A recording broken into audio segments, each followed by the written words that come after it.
जो इल्जाम लगा करके राजनीतिक फायदा भारतीय जनता पार्टी उठाना चाहती है, उस खेल में मीडिया क्यों फंसता है? मुझे लगता है मीडिया को तो क्लियरिटी लानी चाहिए, मीडिया को तो खुल के बताना चाहिए कि भारतीय जनता पार्टी का प्रोपेगेंडा है। फायदा तो कांग्रेस भी उठाती है ना, तो शाहीन बाग में ही आपको सामने क्यों करती है? कुंभ में तो वो आपका चेहरा सामने नहीं लाती। नहीं, कब हमको कांग्रेस पार्टी ने कब आगे किया शाहीन बाग में? नहीं, जब भी कोई ऐसे मुद्दे होते हैं, वक्फ के मुद्दे होते हैं, शाहीन बाग के आंदोलन में पद्मजा जी आप सबसे मुखर आवाज।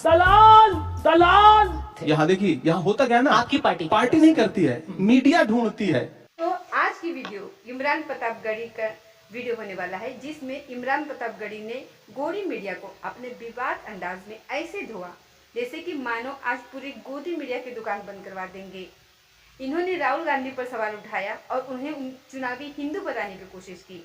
तो दोस्तों, यहाँ पर वीडियो बहुत शानदार है, आप वीडियो पूरा देखिएगा, क्योंकि अंत में गोदी ने सड़क पर नमाज और ईद के छुट्टियों पर बहुत सारे सवाल उठाए हैं, जिस पर प्रतापगढ़ी ने इतने शानदार तरीके से जवाब दिया है कि वहां पर बनती जनता ने भी उठ करके खूब तालियां बजाई।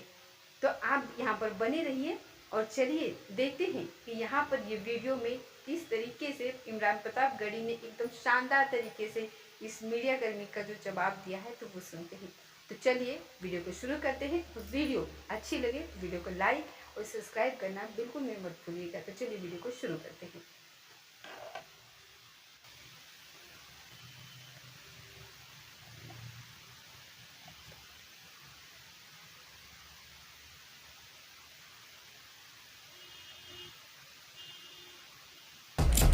तो जो इल्जाम लगा करके राजनीतिक फायदा भारतीय जनता पार्टी उठाना चाहती है, उस खेल में मीडिया क्यों फंसता है? मुझे लगता है मीडिया को तो क्लियरिटी लानी चाहिए, मीडिया को तो खुल के बताना चाहिए कि भारतीय जनता पार्टी का प्रोपेगेंडा है। फायदा तो कांग्रेस भी उठाती है ना, तो शाहीन बाग में ही आपको सामने क्यों करती है? कुंभ में तो वो आपका चेहरा सामने नहीं लाती। नहीं, कब हमको कांग्रेस पार्टी ने कब आगे किया शाहीन बाग में? नहीं, जब भी कोई ऐसे मुद्दे होते हैं, वक्फ के मुद्दे होते हैं, शाहीन बाग के आंदोलन में पद्मजा जी आप सबसे मुखर आवाज। यहाँ देखिए, यहाँ होता क्या है ना, आपकी पार्टी नहीं करती है, मीडिया ढूंढती है। मुझे भी हैरत होती है कि इमरान प्रतापगढ़ी यहाँ बैठे हैं, तो मुझसे इस पे बात नहीं होगी कि मैंने पिछले 3 साल में देश की राज्यसभा में कौन कौन से विषयों पे बात की। मुझसे बात होगी कि इमरान प्रतापगढ़ी आप तो मुस्लिम फेस हैं, इमरान प्रतापगढ़ी आप तो शाहीन बाग में खड़े थे। मैं इलाहाबाद विश्वविद्यालय का पढ़ा हूं, मैं संगम के किनारे पला बढ़ा हूं, मुझसे ज्यादा कुंभ शायद किसी ने देखे हो। तो मैं तो इलाहाबाद की मिट्टी का हूं, मैंने कुंभ को बसते हुए देखा है, उस मेले को। और हम सारे लोग वहां, आज राजनीति हो रही है, वरना इससे पहले तो जितनी बार भी कुंभ का मेला लगता रहा है, क्या हिंदू, क्या मुसलमान, क्या सिख, क्या ईसाई, इलाहाबाद में रहने वाला हर व्यक्ति उसे अपना मेला समझता रहा। और इस बार भी तमाम नफरतें उस वक्त हारी कि जब मतलब सारी व्यवस्था जो है वो चौपट हो गई, लोग परेशान रहे। भगदड़ के बाद देखिए मस्जिदों के दरवाजे खुले, कौन हिंदू था कौन मुसलमान था, सबने एक दूसरे के लिए अपने दिल खोल दिए। तो हिंदू मुसलमान तो रह ही नहीं गया वहां पर। ये तो जबरदस्ती का बनाया हुआ एक नैरेटिव है जो भारतीय जनता पार्टी को सूट करता है, सरकारों को सूट करता है। लेकिन ये बात भी सच है कि कांग्रेस, आपको लगता नहीं है कि जैसे आपने कुंभ की बात कर ली और आपने कहा कि क्यों ये एक गलत धारणा बनाती है, ये सब मीडिया की गलती है।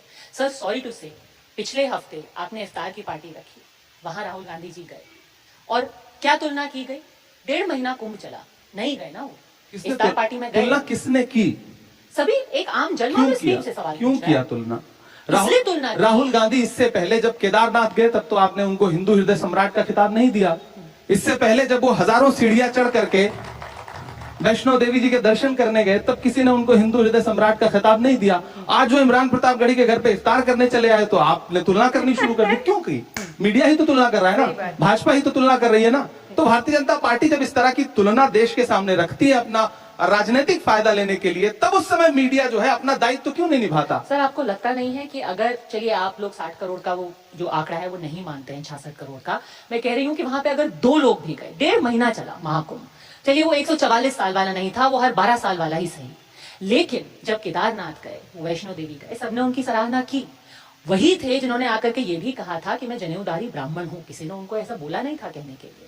लेकिन अब अगर 1.5 महीना कुंभ का रुख नहीं कर पाते हैं और कोई नेता ये बोल देता है कि कुंभ में जाकर के गरीबी नहीं मिटती, और फिर इफ्तार के मौके पर एक हफ्ते में 2-2, 3-3 इफ्तार आपके नेता जाते हैं, तो आम आदमी, मैं कह रही हूँ 2 आदमी जो उस दिन प्रयागराज में थे, वो भी सवाल तो पूछेंगे ना। सवाल तो बिल्कुल पूछना चाहिए कि मोहन भागवत जी गए थे कुंभ में।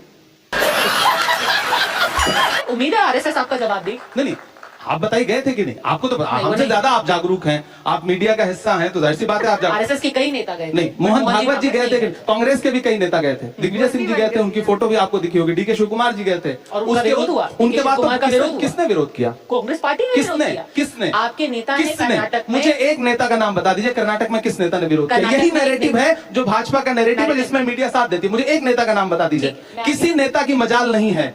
मैं इमरान प्रतापगढ़ी हूँ, मेरी बात सुनिए, मैं इमरान प्रतापगढ़ी हूँ, मैं अफ्तार करूंगा, मैं नमाज पढ़ने जाऊंगा, मैं उम्रा करने जाऊंगा, मैं हज करने जाऊंगा। कांग्रेस पार्टी का कोई नेता मेरा विरोध नहीं करेगा। कोई केदारनाथ जाए, कोई वैष्णो देवी के पास जाए, कोई गंगा में स्नान करने जाए, किसने आज तक कौन विरोध करता है? कैसी बात? यही तो सबसे बड़ा झूठ है जो परोसा जाता है। डीके शिव कुमार जी का किसने विरोध किया? बड़े गर्व के साथ उन्होंने स्नान किया, उनकी तस्वीरें देश के सामने आई। दिग्विजय सिंह, जिस पर भारतीय जनता पार्टी क्या क्या आरोप नहीं लगाती, वो गए, उन्होंने स्नान किया। मुझे बताइए, नीतीश कुमार जी गए थे? नहीं गए थे। भाजपा ने उनसे सवाल पूछा कि आप मेरे सहयोगी हो, आप हमारे साथ सत्ता में हो, आप क्यों नहीं कुंभ नहाने के लिए? चंद्रबाबू नायडू जी गए थे? लेकिन चंद्रबाबू नायडू और नीतीश कुमार में फर्क ये है कि उनके पार्टी के अध्यक्ष ने ये नहीं कहा कि कुंभ में नहाने से गरीबी नहीं मिटेगी। फर्क सिर्फ इतना। दरअसल उन दोनों के पार्टी के अध्यक्ष दलित नहीं है। मल्लिकार्जुन खड़गे जी अगर कोई बात कह रहे हैं तो वो उनकी एक सदियों की, इस देश के दलितों की सदियों की एक पीड़ा है। उस पीड़ा को आप राजनीति से नहीं जोड़ सकती, उसको आपको सामाजिक तरीके से टैकल करना पड़ेगा। इस देश में अभी रणदीप सुरजेवाला जी जो बात कह रहे थे, हजारों सालों की एक पीड़ा है जिसको मल्लिकार्जुन जी खड़गे जी कह रहे हैं, तो उसे आप राजनीतिक चश्मे से मत देखिए। उनकी पूरी एक नस्ल ने जो झेला है उसको किसी राजनीति से हल नहीं किया जा सकता, उसको सामाजिक सुधार से हल किया जा सकता है, और उसको उस सवाल को सबको फेस करना पड़ेगा। एकदम स्वाभाविक सी बात है, पहली बात। दूसरी बात, राहुल गांधी जी ने ऐसी कोई बात कही है क्या? प्रियंका गांधी जी ने गंगा यात्रा की थी, गंगा की बेटी का खिताब आप ही मीडिया वालों ने उनको दिया था, उन्होंने यात्रा की थी। आपने कभी उनको जो है मतलब आस्था से फिर उसको क्यों नहीं जोड़ा? भाजपा का कोई एक नेता कहीं डुबकी लगा ले तो आप उसको आस्था का महान केंद्र बताने लगते हैं। कांग्रेस का आदमी कितनी भी आस्था प्रकट कर ले, आपको लगता है कि नहीं ये तो ढोंग कर रहा है। राहुल गांधी जी मंदिर में जाकर के, महाकाल के दर्शन करने जाकर के, शिव से बड़ा भक्त, शिव का सबसे बड़ा भक्त, महाकाल के सबसे बड़े भक्त राहुल गांधी जी हैं। वो हमेशा शिव भगवान की बात करते हैं, तब तो आप उनको हिंदू हृदय सम्राट नहीं बताते हैं। ये जो मतलब यही मैं कहता हूँ ना, ये दोहरा व्यक्तित्व है मीडिया का, जो हमेशा कांग्रेस के साथ खेलती है मीडिया। मेरा ये आपके सामने विरोध में दर्ज करा रहा हूँ। ठीक है, तो अगर आप कह रहे हैं कि समाज में अब इस तरीके की कटुता बन रही है, तो एक सामाजिक आईने में आप इसको कैसे देखते हैं, इसको कैसे बयां करेंगे? आप इसके बारे में जब सोचते हैं कि आखिर हो क्या रहा है, क्योंकि हम ये भी कह रहे हैं कि मैं शायर इमरान, इसको जब आप ऑब्जर्व करते हैं तो आप इसके बारे में क्या सोचते हैं? मैं दुखी होता हूँ। मैं शायर हूँ तो जाहिर सी बात है कि किसी भी आम इंसान से ज्यादा संवेदनशील होता है कवि और शायर। कोई भी किसी भी कला से जुड़ा हुआ व्यक्ति हो, ज्यादा संवेदनशील होगा। मैं दुखी होता हूँ इस तरह के आरोप देख करके, इस तरह की बातें सुन के, कि जब सत्ता के शीर्ष पर बैठे हुए लोग जिस तरह की भाषा का इस्तेमाल कर रहे हैं चंद राजनीतिक फायदे के लिए, थोड़े से वोट बढ़ जाएंगे, जिस तरह की भाषा का इस्तेमाल कर रहे हैं वो शर्मनाक है और वो आने वाली पीढ़ी को बहुत नुकसान देगी। इस बात सत्ता में जब आप बैठते हैं तो आप किसी धर्म के नहीं रह जाते हैं। जब मैं देश के संविधान की शपथ लेता हूं देश की संसद में खड़ा होकर के, तो मैं भले ही मुसलमान हूं, लेकिन जब मैं राजतंत्र मेरे हाथ में आएगा तो उस वक्त मेरा दायित्व होगा कि क्या हिंदू, क्या मुसलमान, क्या सिख, क्या ईसाई, क्या दलित, क्या बौद्ध, क्या पारसी, क्या किसी भी धर्म का हो, किसी भी समाज का हो, मेरे लिए समान है। मैं उसके लिए, मैं अपनी व्यक्तिगत आस्था में किसी चीज को चुन सकता हूं, लेकिन देश का कोई धर्म नहीं है। देश का सिर्फ एक धर्म है, डॉक्टर बाबा साहब अम्बेडकर की लिखी हुई किताब देश संविधान से चलेगा, जिसकी बात राहुल गांधी जी करते हैं। तो इसे धर्म के चश्मे से ना देखिए, बिल्कुल मत देखिए। मैं पूरे देश से ये कहना चाहता हूं। आज जब रमजान के महीने में और होली के आसपास जब बात हुई थी गुजिया और सेवइयों की, क्यों लगता है आपको ऐसा माहौल क्यों बना है? बनाया गया, और इसको बनाया गया, बदला कैसे जा सकता है? बनाया गया है। विक्रांत भाई हैं आपके संवाददाता हैं, वो मेरे यहाँ सेवई खाते हैं, मुझे बुलाते नहीं, वरना मैं इनके यहाँ गुजिया भी खाने जाऊंगा। ये बुलाए मुझे, मैं बिल्कुल खाऊंगा। ये तो बनाया गया है ना, ये तो सत्ता को फायदा दे रहा है, इसलिए सत्ता के इशारे पर उनके अपने लोग इस तरह की भाषा बोल रहे हैं। और अफसोस ये है कि अब अधिकारी भी वो भाषा बोलने लगे जो राजनेता बोलते थे, और उनपे कोई अंकुश नहीं लगाया जा रहा है।